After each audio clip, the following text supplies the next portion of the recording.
late fall or maybe winter or maybe spring or maybe not until fall 2021. And when we first imagined this program, we didn't know if there would be many or any fans in the seats, if the blue band or the cheerleaders would be on the field, or whether there would be tailgate parties outside the stadium. We still don't have answers to a lot of those questions, but it's possible that the customary goings on at a home game might not happen at all, and that seems sad. So we're going to take some time this afternoon to recall how the traditions we cherish came about. While we're missing the excitement of the game, we can remember the communal feel of that day-long ritual that we treasure. And I hope you'll all also be fascinated by learning how much those traditions have changed.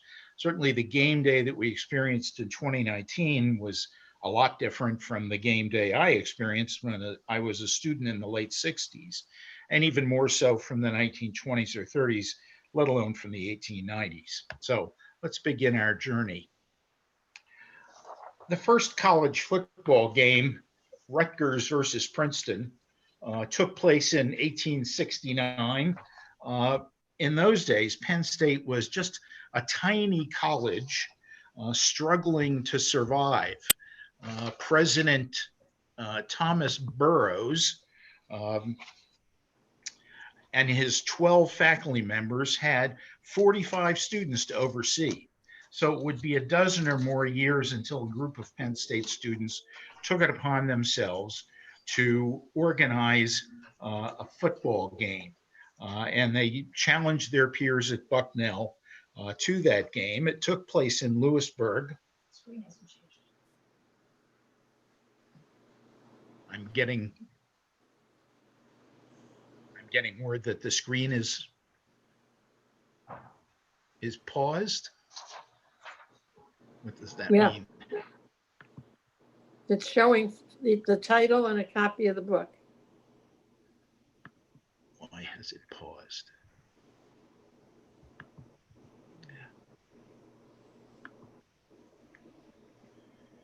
So we're trying it again now.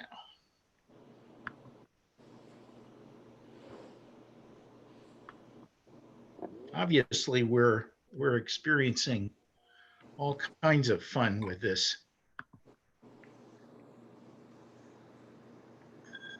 It's showing Old Beaver Field now. Okay, now we're where we're supposed to be.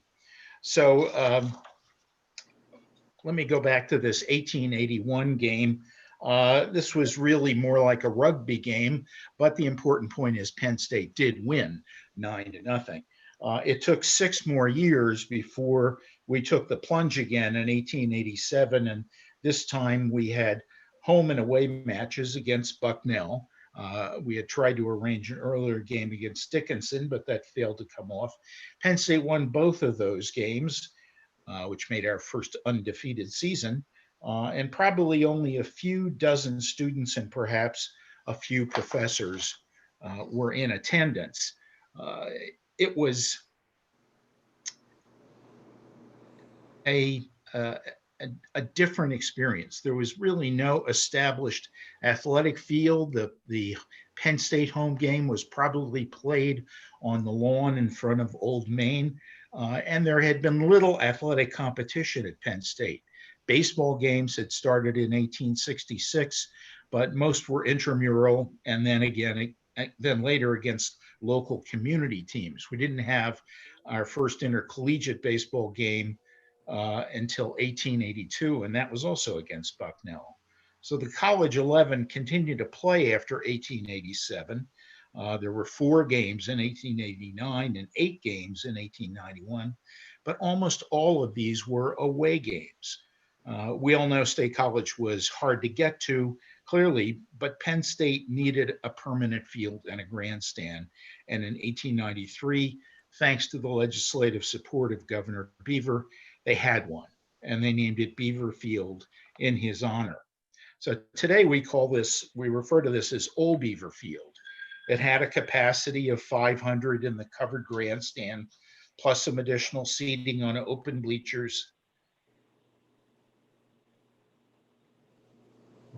Okay. Uh, on the side, in this photo, you can see the Ag Experiment Station and college barns behind it up on Ag Hill. Water was piped downhill from there to provide showers in the locker rooms that were under the grandstand. And when you're thinking of spectators in those days, well, how big would the crowds likely have been? Well, let's look at the numbers. In 1900, there were about 350 faculty and students with about 850 borough residents. Then, if you were to include all 625 alumni, you'd have about 2,000 potential fans. But hardly any of those alumni would probably make the trip to Beaver Field. So a 500 seat grandstand was probably adequate. So football as a student activity, and this is probably the most important thing to know about this early period of Penn State football, it was a student activity. The last quarter of the 19th century was a time of dynamic change on college campuses. Earlier, the presidents and the faculty had pretty strict control of student life, but now students were starting to take charge of their lives outside the classroom. They were creating the extra curriculum, clubs and fraternities, performing arts, publications, and most popular, sports. Just like the Penn State Thespians and the freelance college newspaper, athletics was organized and run by the students themselves. The three most important figures for each sport were first, the team captain, who chose the players and called the plays. Second was the team manager, who scheduled the games and took charge of the finances. And finally, there was the coach. And I put that in quotation marks because when the first coach was appointed in 1892, George Hoskins, his primary duties were training and conditioning. Only gradually around the turn of the century did the coach begin to teach and suggest plays to the captain and the team. The finances the manager oversaw consisted of expenditures for uniforms and equipment, for traveling to away games, and for guarantees for visiting teams. That is, a financial package that we would offer of a visiting team to help them cover their expenses.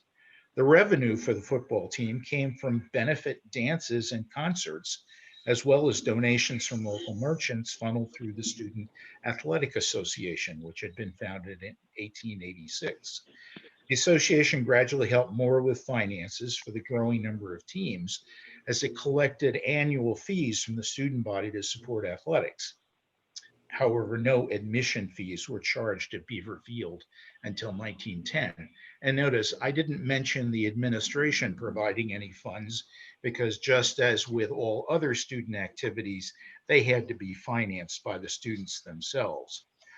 And of course, going along with that, there was relatively little administrative oversight. The president and faculty excused students to travel to away games, ruled on eligibility of players. The board paid the salary of the trainers and coaches and the expenses to maintain the facilities. The alumni, especially those who had been lettermen, were gradually playing a more important role, though.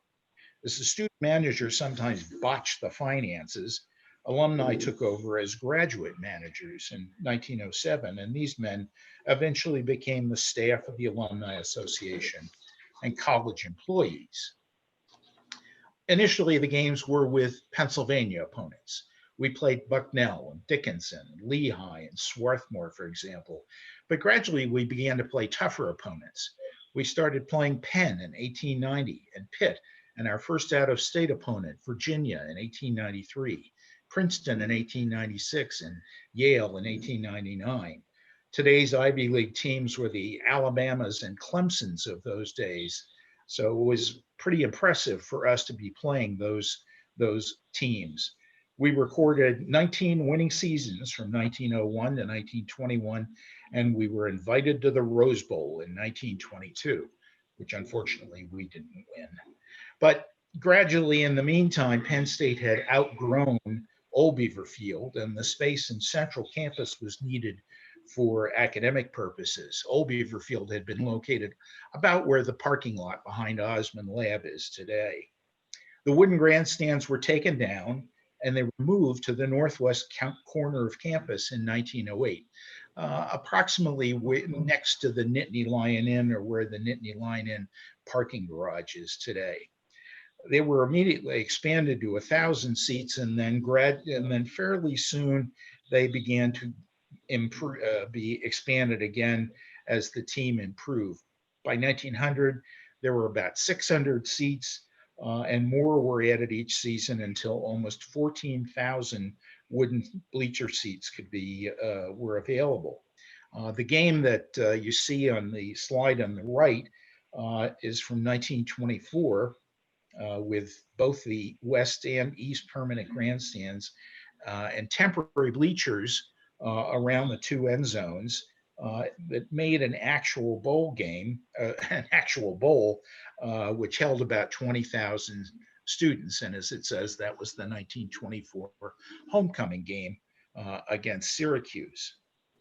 Well, this was also a change for the fans in this era. It's the time of collegiate culture, as it was best known.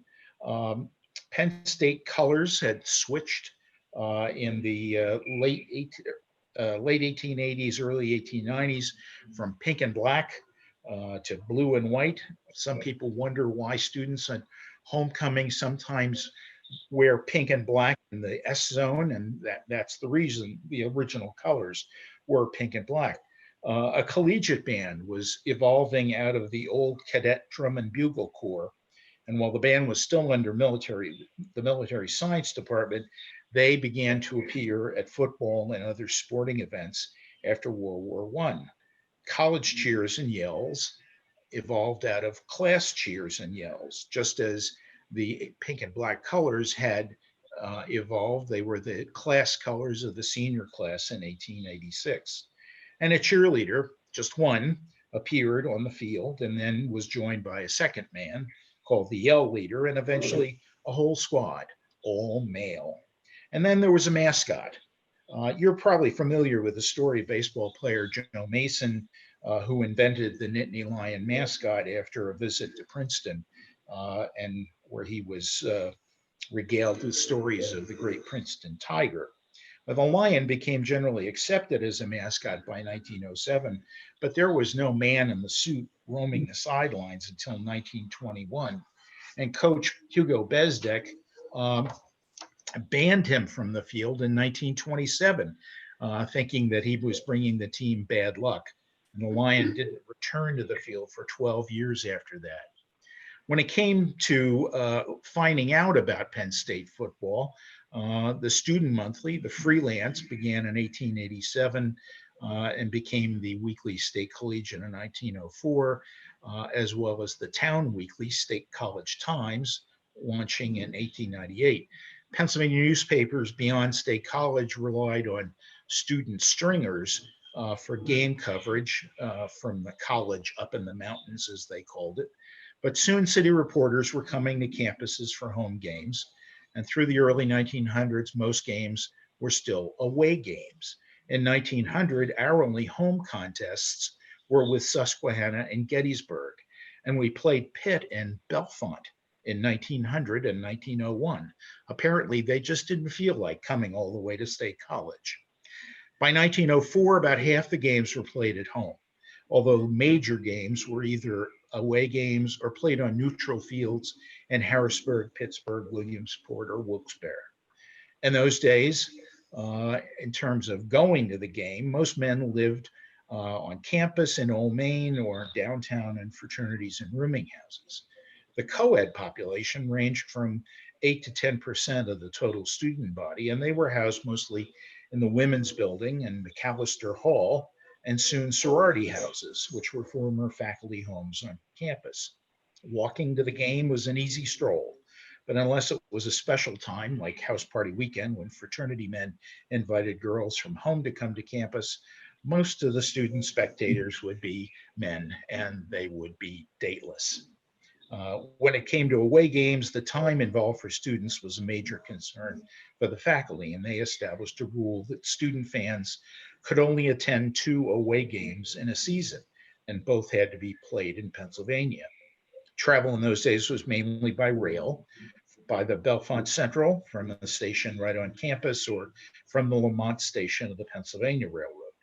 The Collegian records stories of great times at away games, lots of hijinks and pranks and betting on games. In fact, student gambling on football games was a major issue among college faculty and presidents all over the country.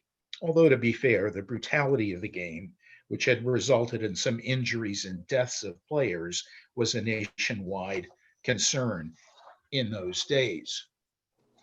Well, with the stock market crash in October of 1929 and a financial panic started, which became the Great Depression of the 1930s. But another concern was causing controversy on the Penn State campus. In the late 1920s, there was increasing national concern with professionalism in college sports, coincidentally at the same time as the birth of the National Football League. Most college players were what we would consider the traditional student athlete, but some were admitted without qualifications, barely maintained their status as students, were recruited and transferred to other colleges several times in their career, and might not earn a degree anywhere. They were what were called tramp athletes. Now, the Ivies, Harvard, Yale, Princeton, and Penn, were still the major football powers, and like some other schools, they had massive stadiums. Harvard Stadium sat 58,000, and the Yale Bowl 71,000. Football was big business and competition for players and coaches who were recruited with high salaries as well. Penn State in 1930 decided to change, to become a leader in a new reform movement. They stopped awarding scholarships, which had the most impact, and they gave up athletes' dorms and training table meals and even scouting other teams. They were certain that everyone would follow their lead. The football team was made up of students from campus, not recruits, although in the late 1930s, alumni quietly began to recruit and find athletes jobs and places to live. The result of the de-emphasis was predictable. The number of games played went from 10 to 7 or 8. The opponents became more frequently the Lafayettes, the Lebanon Valleys, and the Muhlenbergs, and less often Navy, Syracuse, or Harvard. We dropped Penn and Pitt each from our schedule for 3 years in the 30s. And from 1930 to 39, we had only 2 winning seasons, and average home attendance dropped from the 7,000s to the 4,000s in the mid 30s. Well, in spite of the declining fortunes of the football program, by the early 30s, it was also becoming obvious that the wooden stands had seen their best days, and a new, more durable replacement was necessary.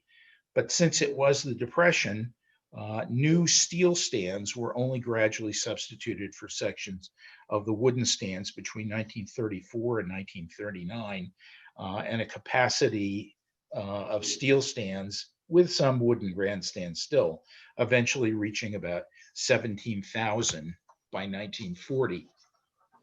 The football program which was in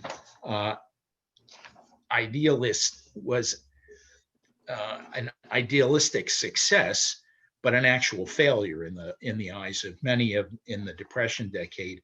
But it began to recover by 1939, thanks to those alumni recruiters, and crowds began to rise and averaged over 13,000 by the next 3 seasons. World War II would once again completely disrupt intercollegiate athletics, although the football team maintained winning seasons throughout the war. With the challenges of the Great Depression, Penn State enrollments took a dip in the 1933-36 academic years, and then they began to recover, rising consistently to over 10,000 students in the 1940-41 academic year before the effects of World War II began to set in. Student relief programs under the New Deal began in 1933 with the Federal Emergency Relief Administration providing a $15 a month grant for over 500 students who worked at college jobs. Of more long-term significance, Penn State opened its first undergraduate credit center in 1933, where freshmen and later sophomores could live at home and take classes locally and save money on room and board and actually have slightly lower tuition. In addition, faculty and staff became enrolled in both retirement and health insurance programs for the first time, but they also endured a 10% salary cut in this period.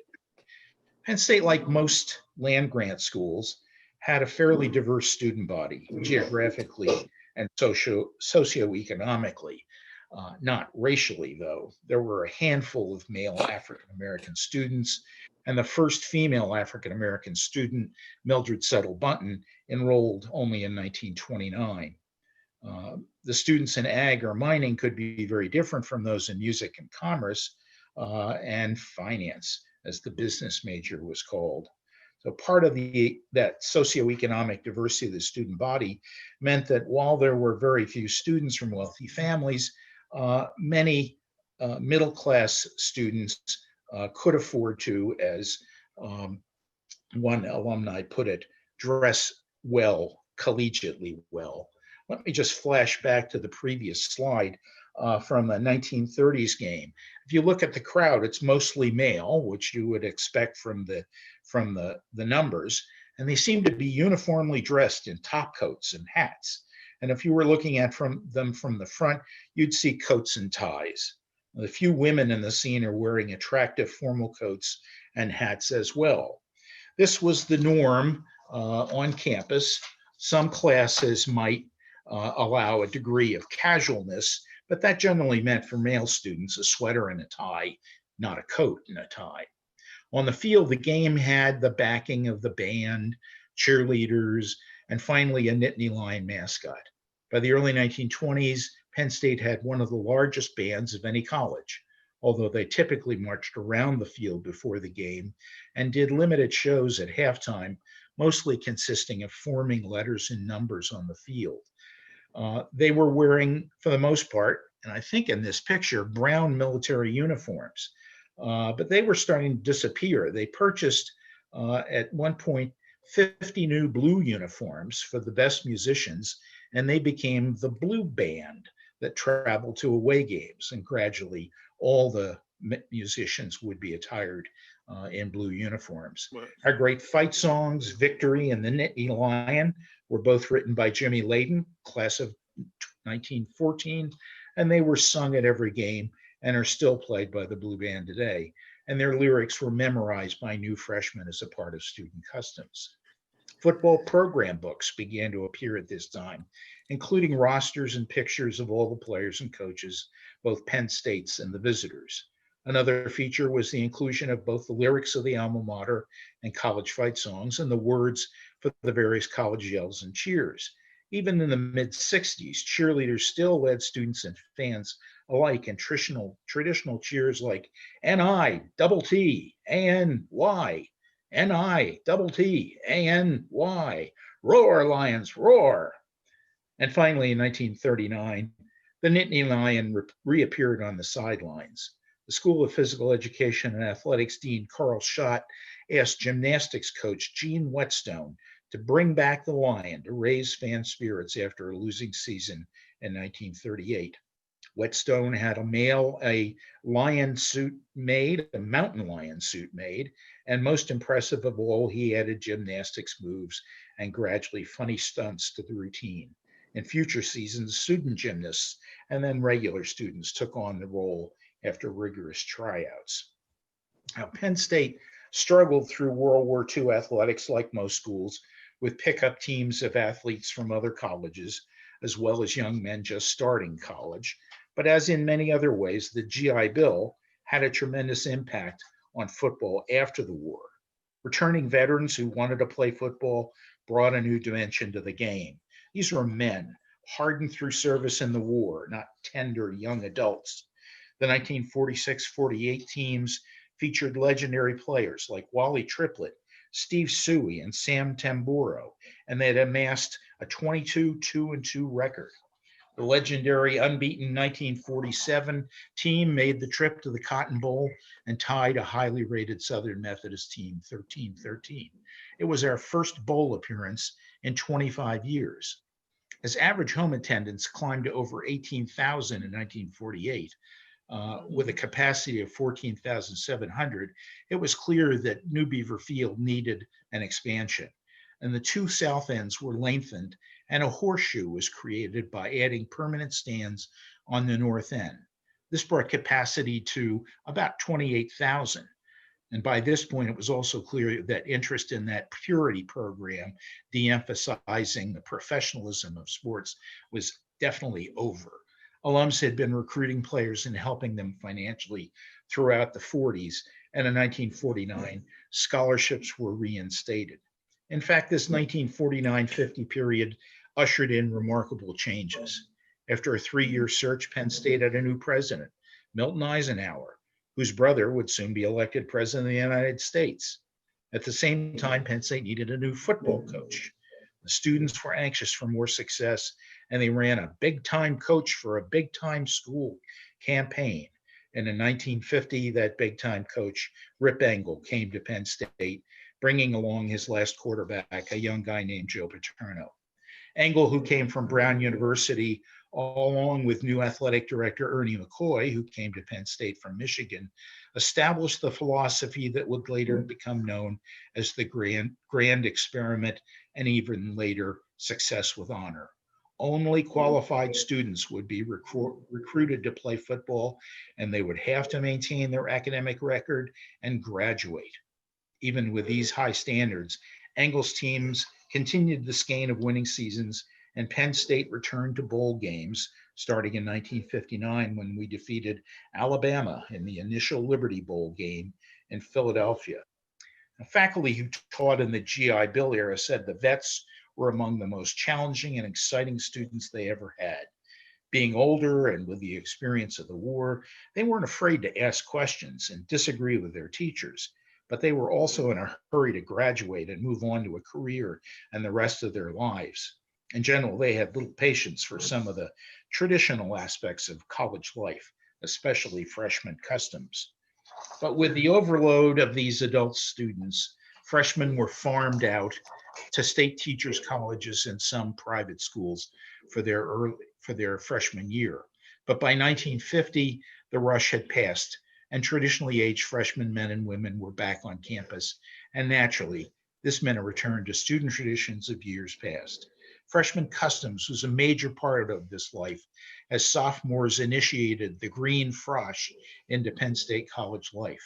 They wore dinks and name cards. They learned the college cheers, fight songs, and the alma mater.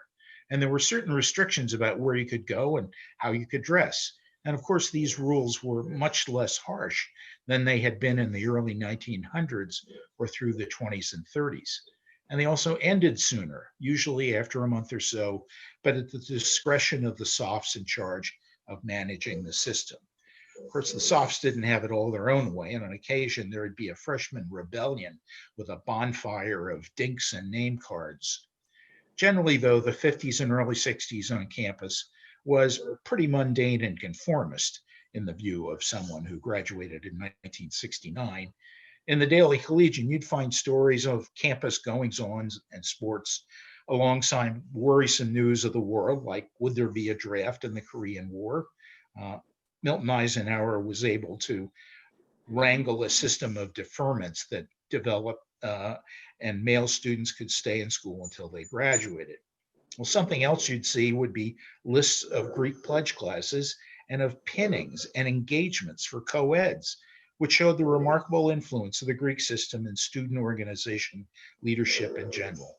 Penn State vied with the University of Illinois for the largest number of fraternities, more than 50, and student government, IFC and Pan-Hel, Honor Society, and other student leaders were respected and served as true intermediaries between the students and the administration. And just as enrollments in the stadium crowds were expanding, so did the blue band and cheerleading squad. For most of this time, they were all male. There had been female cheerleaders and band members during the war, but after, they reverted to all male. Well, students protested that they liked female cheerleaders, and women were back on the squad in 1951. Jim Dunlop had taken over the Blue Band in 1949, instituting many changes, the significant one being Band Day in 1950. However, he permitted no women in the band until Title IX came along and a majorette corps was established in 1972, and the first women musicians in 1973. The Nittany Lions became ever more important. Nittany Lion, excuse me, singular, became ever more important as well. He worked with the cheerleaders to rev up the crowd, and he did a variety of gymnastics tricks. But the real novelty was the stunts he pulled off with the cheerleaders. In one, a crew of cheerleaders in work clothes entered the stadium that began to erect a structure which the fans soon realized was an outhouse. When it was completed, the cheerleaders shed their work clothes, and to the delight of the crowd, the lion emerged from the outhouse with a wave. And of course, the popularity of Penn State football meant the game had outgrown New Beaver Field. There was no room to enlarge it where it was, and the location was needed for more academic buildings. It was soon decided that the pastures on the east end of the campus was the best place to go, and in fact, to relocate most of the athletic plant over the coming years. And except for Rec Hall and the Nittany Lion Shrine, that in fact has happened. Well, here we are at Beaver Stadium. And in fact, the photo you see is Beaver Stadium on its first home football game against Boston University. Not a big crowd. In fact, initially Beaver Stadium didn't have any sellouts in the 1960 or 61 seasons, and the capacity was just fine. Now, the remarkable dismantling of the grandstands at New Beaver Field and their movement to the site of Beaver Stadium, and then their joining to an already constructed new 20,000 seats, meant that Beaver Stadium began with about 46,000 seats, including 2,200 wooden bleachers at the open south end. Penn State football continued to be a success after Joe Paterno took over in 1966. After an 8-2-1 season in 67 and 2-11-0 seasons in 68 and 69, ticket demand began to climb sharply. And the stadium was expanded to about 60,000 and three incremental additions in 69, 72, and 76. But there were three major changes that brought us to our present capacity.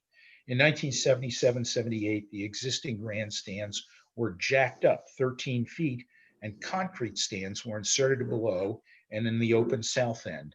That brought the capacity to 76,000. After a couple more small additions, a deck was added above the north end, and that increased capacity to 94,000. Finally, in 2000-2001, luxury boxes were added to the east side, and two decks were added to the south end, which brought the total capacity to 106,572. I don't really need to detail the unprecedented football success that Penn State achieved under Joe Paterno. I'll mention 2 national championships, 40 winning seasons with more under Bill O'Brien and James Franklin, more than 45 bowl games up to the present, a number of undefeated seasons, dozens of All-American players, and perhaps hundreds of academic All-Americans. It truly is extraordinary. But no one back in the 1960s could imagine how this incredible growth and success would impact the game day experience as well. Going to the game, styles of dress, how the fans hear and enjoy the game have all changed since the 60s. And I pick these three elements as perhaps most representative of the change. Well, let's talk about dress. Back in the 60s, we were wearing three-piece suits. The girls were wearing formal dresses and heels. And I remember buying my data a pom-pom, a chrysanthemum corsage. Now, of course, not everybody wore a three-piece suit to the game, but still, dress casual, as we might call it, would be the rule. And there was very little blue and white clothing out there to buy. You might be able to get a t-shirt or perhaps a sweatshirt that said Penn State, but it was just not that common. Now things have changed. The picture on the right shows you a typical student group heading for their seats. Everybody's got something Penn State or blue and white on. Some people have less on than others. However, that's the spirit of students today in the stands at the blue at the game. And of course, tailgating has become a major change. In the when Beaver Stadium opened in 1960, it presented a new challenge to fans. It wasn't really walking distance from town and central campus for many people. So people were advised to bring a picnic lunch, and they ate them out of their trunk or station wagon tailgate. And that was strictly a non-student affair. If you were a student, you walked to the game, and tailgates were not parties. They were just lunch before the game. Today, wow, what a difference. Everything is blue and white, sometimes including the food. There are games, cornhole, and other games. It's a real party. Music, crowds, incredible crowds, many of whom don't even have a ticket and don't even intend to go inside the game. But of course, with the arrival of the RVs, you have massive opportunities to watch the game right in the parking lot from satellite dish and streaming television screens as you sit in the parking lot and continue to eat and drink. And of course, another major change, the sound of the game. In the 60s, it was the band and cheerleaders, and the Lions' responsibility to entertain the crowd in any organized fashion. Today, recorded music and videos dominate the soundscape and the massive video boards above the two end zones. The band has grown to fit the stadium, but it plays to microphones when they're seated so that they can be heard in the massive venue. And the old collection of cheers have disappeared, replaced by the "We Are Penn State" chant, which was introduced in the mid 1970s, but not adopted by fans until 1981. Perhaps we've gotten used to it, but there's hardly a time during the two halves when you are alone with your thoughts. Yet the continuous soundtrack, the incredible energy of the whiteout, and the spirit of the students has made Beaver Stadium one of the greatest game day experiences in American college football, as we are often told. Well, let me speak a little bit about the significance of of football and the future as we imagined it before the pandemic. When you go back to the 1890s and Penn State's adoption of football, that was, of course, the same thing that most other colleges were doing. It was the students' initiative. But very quickly, the administration realized that football and other sports contributed to the identity of the institution. Penn State was one among almost 100 colleges in Pennsylvania and was called at the nicest a cow college, or that little college up in the mountains. Success at football, and especially competition against schools like Army, Navy, Syracuse, or more impressively, Penn, Princeton, Harvard, and Yale, gave Penn State an identity with the people of Pennsylvania and beyond that it didn't otherwise have. And of course, one can't deny the significance of football weekends today for all kinds of opportunities, not just simply the party in the parking lot and the joy and excitement of the game. Football has become significant for development and for a wide variety of other kinds of opportunities to reach out to alumni and friends of the university. The illustration you see is one of the university's architectural renderings, a concept drawing, they say, not an actual plan for the future, but it does suggest a possible different kind of stadium in the future. And of course, this comes from when the new athletic director, Sandy Barber, ordered up a future study for Penn State athletics and its facilities. And one phrase in that study report said that they would be taking a look at the replacement or renovation of Beaver Stadium caused a major stir. people immediately saw a replacement and said, "Oh my gosh, they're going to tear down Beaver Stadium," and of course that caused a tremendous amount of consternation and debate and discussion. And perhaps it was put in there on purpose just to get people interested. But it was quite clear that replacing Beaver Stadium with another 107,000 seat venue would cost upwards of $1 billion. And there was certainly not enough money for that to happen. And we know today that even any future replacements of Beaver Stadium are going to be done incrementally and gradually, and will probably be pretty expensive. But nevertheless, there certainly are reasons to change and renovate various parts of Beaver Stadium. And I don't think anyone who has been in Beaver Stadium for a football game could say, "Oh, it's not worth doing." Check out trying to get to the bathroom past those concession stand lines. That's reason enough for me. Well, I'd like to conclude just simply by talking a little bit about the possibility of snow games. Our fall 2020 games have been postponed. We were initially thinking there might be spring games. We didn't know how many there'd be. We didn't know when they'd start. Now we're talking about the possibility of a Thanksgiving Day start. Who knows?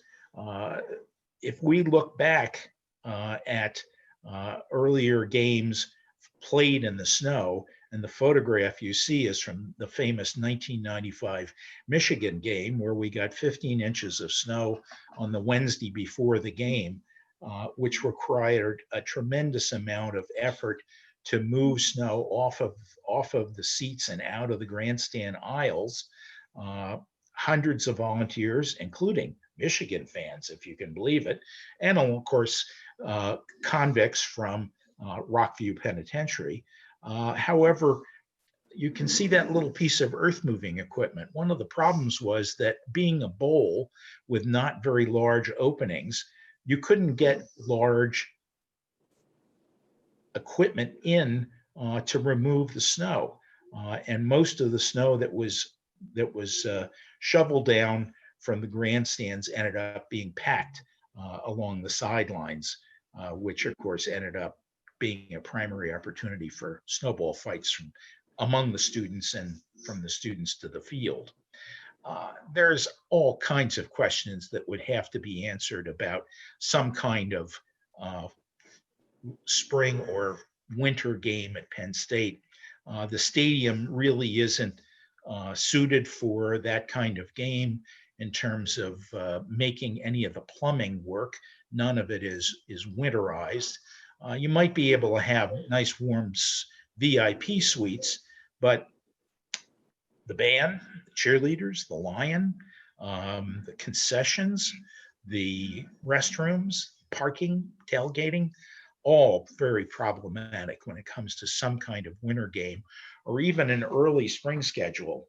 We know at Penn State that it's more likely to snow at Easter than it is at Thanksgiving. So it's a chancy business to try and start in the fall, which I think is why they're talking about playing a winter schedule or a quote spring unquote schedule at indoor arenas in the Big Ten Midwest cities. So who knows what our games are going to be like and when our games are going to start before next fall. But I think we will begin to see some football at some point in some fashion. So stay tuned, folks. Lots of things to come. So I'll conclude with that and bring us back to Mary, who has some questions, I guess. I haven't had any questions in the chat box. So Oh, I would just say the way I can tell if somebody has a question is if you unmute yourself. And so if that must mean I've successfully put everybody to sleep then. So no. I'm Well, so awake. you may just have to yell out if you have a question. anyway, I have a note from Denise Cochran saying, great presentation, thank you, was very interesting, and it was. Anyone have any thoughts or questions? Couldn't help but think about how we dressed for the games. It was a big event. Special clothes. Really was. Yeah. Okay. All right. Well, if no one Lee? has any, oh, Yeah, go Mary, ahead. I've got a. Mhm. You might point out that Beaver Stadium or Beaver Field, whatever we called it, when it was over by the Nittany Lion Inn, it had multiple uses. Yes, Uh, that's right. The That's baseball team would hold spring practice, and I recall I was manager of the baseball team, and we had practice under the grandstands in February, which was a rather rigorous experience. But the baseball field was right on the end of Beaver Stadium, as you all know. But yeah, the both Old Beaver Field and New Beaver Field, and in fact Beaver Stadium, were built to be multi-purpose facilities. Old Beaver Field was a site of not just football, but track and field and baseball, all played in that area. And of course, when they moved in 1908 up to what you're referring to as Beaver Field, New Beaver Field, we call it. Baseball was right over on the corner of North Allen and Park Avenue. The baseball field was there. The football field, there were football practice fields to the beyond the baseball, to the south of the baseball field, and to the south of football stadium. There were various spots for different events for the track and field to the south of the football stadium. And there were tennis courts to the south of football stadium. And of course, Rec Hall was right next door, which was the venue for all of the winter sports events.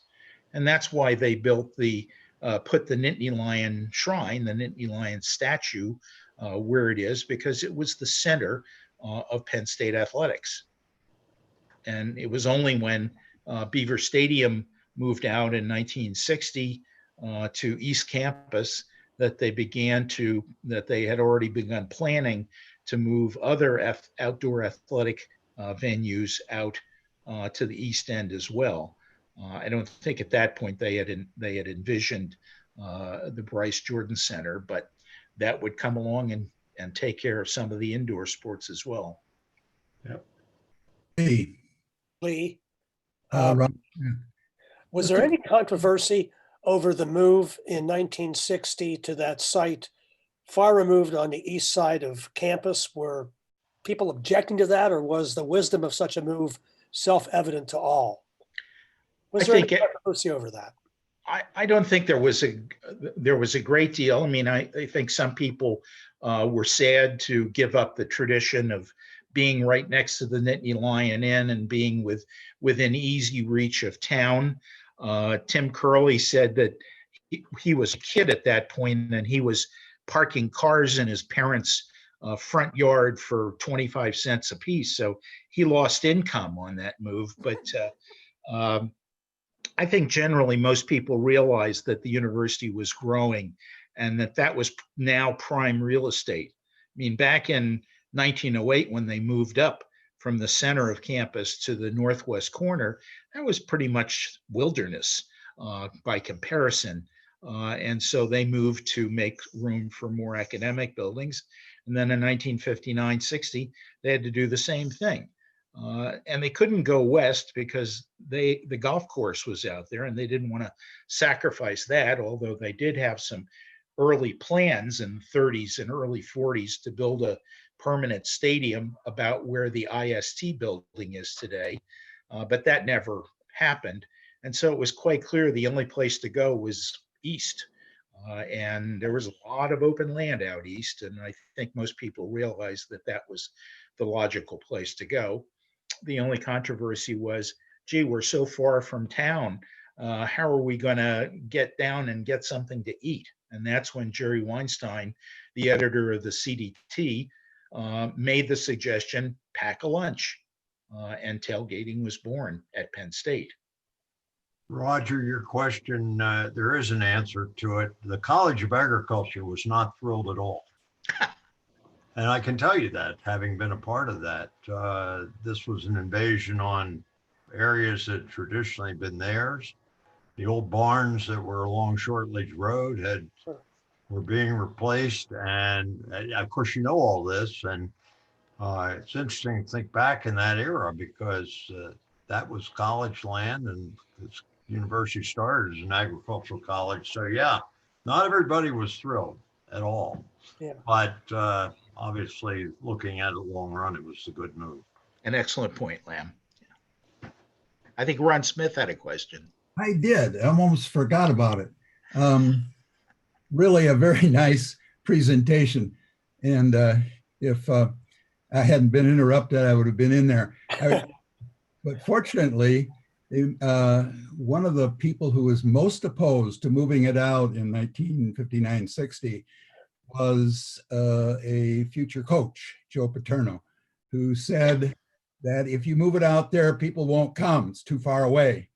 That didn't happen, and he's one of the reasons why, because the team's always won. But I had a question that went back farther. Lee, in any of your research, did you find the reason why Penn State started giving out athletic scholarships in 1900 by the Board of Trustees? The first Board of Trustees in America, to my knowledge, that sanctioned athletic scholarships. Did you run across any of that? And who was behind that, and what professor may have been pushing for that? I doubt if there were very many professors pushing for it, but I didn't find anything that would indicate a rationale for why that began. As you well know, scholarships were held in high disrepute in most colleges. It was considered much more appropriate for alumni to give students money under the table rather than for the college to admit that they were giving money outright to students in order to support them playing sports. But I didn't find any stated rationale or reason for doing it.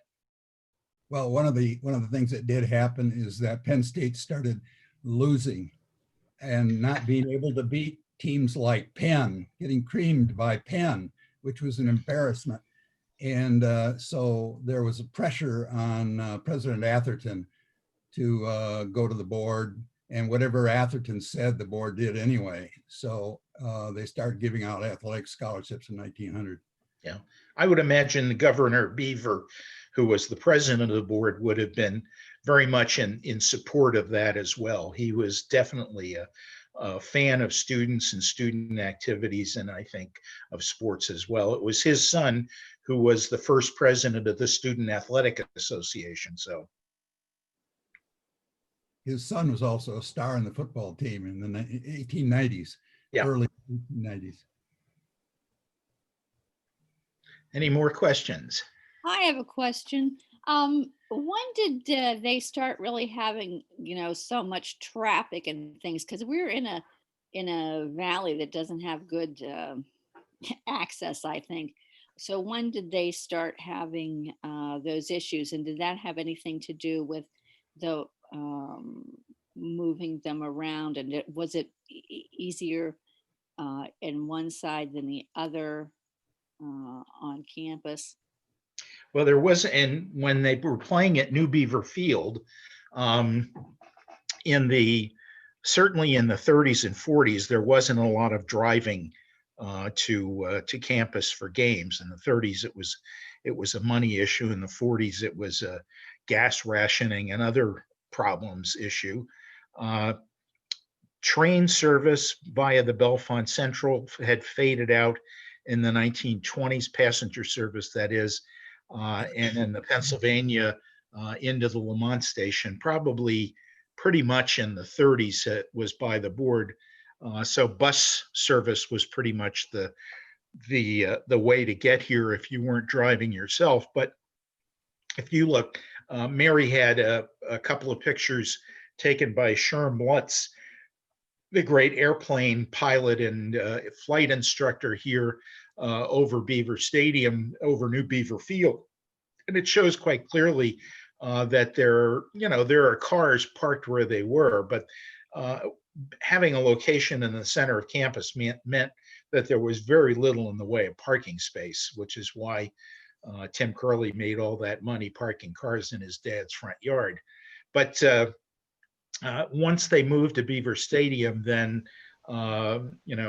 they had a tremendous area open for parking, and so driving to the stadium became gradually more and more important. I would say that when you're talking about the 60s, you've got problems because of poor highways getting here. It's always been said that making 322 from Harrisburg to State College an interstate quality road was largely a project of the legislature in order to get to football games on weekends more easily.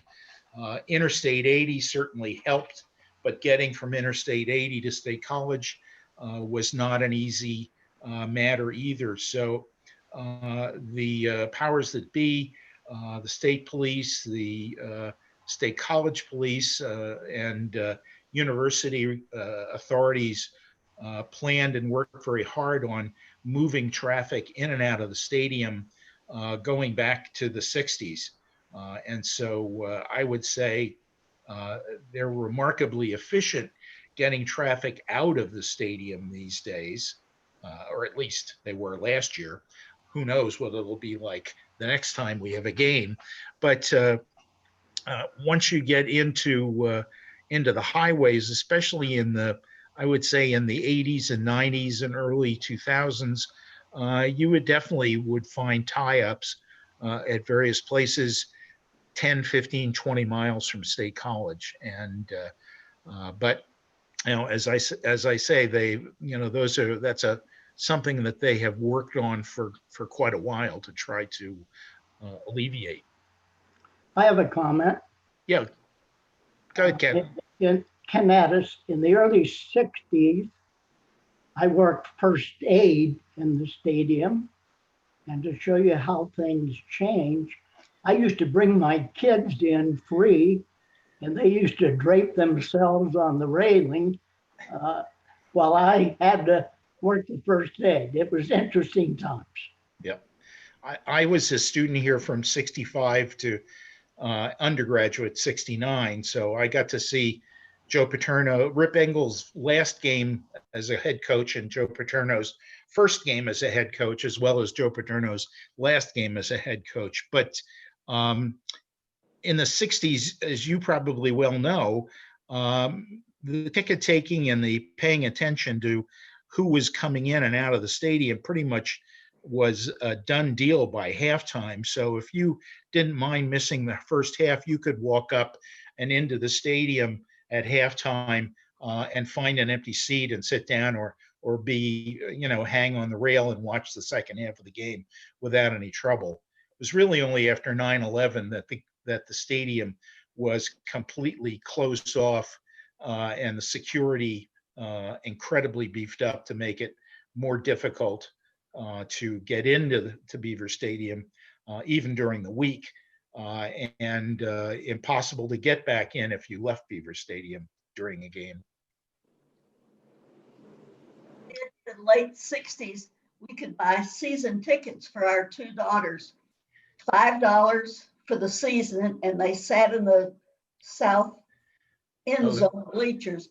And we told them that they had to behave because we could see them from our seats on the west side. And they believed that for a while. That was certainly those bleachers in the 60s were certainly a place where local kids really could enjoy a Penn State game for a small amount of money. In 65, when I first went to a Penn State game, it was still free to students. You just had to bring your student ID and what was called your matric card, your matriculation card, which you showed to get into any university event. And there were a series of numbers around the edge of the card, and they would punch the number for whatever event you went to. My sophomore year, gosh, things went to the dogs. Student season ticket, gosh, $10. It was awful. Who could believe it? Somebody raised the question about travel to the games and how when it became difficult.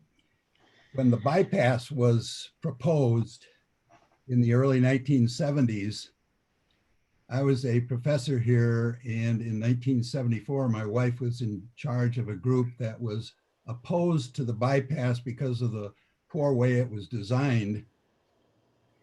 I was in my last year in tenure, and my dean told me, coming from higher up in the administration, that if my wife kept opposing the bypass, that I would not get tenure.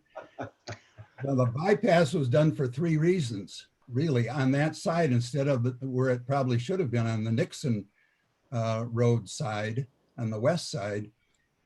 1, for medical school, 2, for a law school, and 3, for the stadium. And that stadium, that bypass is really fundamental to the stadium and draining it after games. It's very, very useful to the university to be on that side. Yeah, that's certainly true. In the course of the research, we saw a planning map from the borough that was from about 1959, 1960. Carl Wild was the borough engineer, and it showed bypasses on both sides of the borough, both on the west side and the east side. And University Drive, of course, was going to be the initial bypass for town, but it never went past Park Avenue. The university was not anxious to have all that agricultural land to the north ripped up by a bypass, and so as a possibility maybe Porter Road, but that really wasn't very effective as a location either. And the bypass ended up where it is. And I'm glad you got tenure in spite of that, Ron. So that's much appreciated. And of course, the western bypass was never really constructed. Science Park Road and Valley Vista Drive are kind of a small version of the bypass with Blue Course Drive going all the way to Whitehall Road, but that's pretty that's pretty poor volume opportunity there for traffic, and if you don't know where you're going, you've lost. But when all the construction on North Atherton was going on for what was it, 5-6 years, it seemed like. Valley Vista and Science Park Roads definitely became a bypass. There was an enormous amount of traffic on those roads, especially before work and after work on Monday through Friday. So they ended up being a bypass to a certain extent. Mike, you're good at that because you almost always have a good question. Well, if there are no further questions, I'm glad that you all got to log in, and I hope you all enjoyed it. I certainly enjoyed doing the presentation for you, and appreciated the questions and the comments. And so thanks for coming. And Mary, do you have any further comments you'd like to make just to close down? Yeah, Lee, I just wanted to thank you so much for doing this. And I think it was a good inaugural virtual program, even though we had a couple of technology glitches in the beginning. But thank you all for your patience, and yes, give Lee a round of